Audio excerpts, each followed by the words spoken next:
Hector Gray had spent years researching his family tree, determined to learn more about his ancestors. All clues pointed to a remote settlement called Hollowfield, rumored to be tucked away in a valley surrounded by thick woods. When he arrived, the landscape matched the old letters he'd read. A single dusty main street, rows of faded wooden houses, and an imposing church bell tower.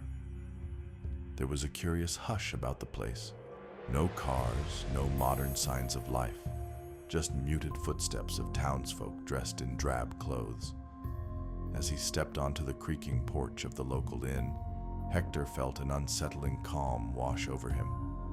A kindly woman in an old-fashioned apron greeted him warmly, introducing herself as Martha. She claimed she'd been expecting him, explaining that few visitors passed through these parts. Her hospitality was genuine, yet something about her demeanor and her clothing, style at least a century out of date, unnerved him. Hector shrugged it off, chalking it up to local tradition. He spent the afternoon wandering the streets. Children played with wooden toys, townspeople offered polite nods. An ancient clock tower in the distance read 4 o'clock, its hands unmoving. By day's end, Hector felt as though he'd slipped into an earlier era, from the horse-drawn cart rattling by to the oil lanterns hanging outside doors.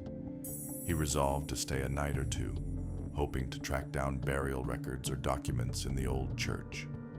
Little did he know, the entire town was caught in a loop of a single day, waiting for someone to break their curse.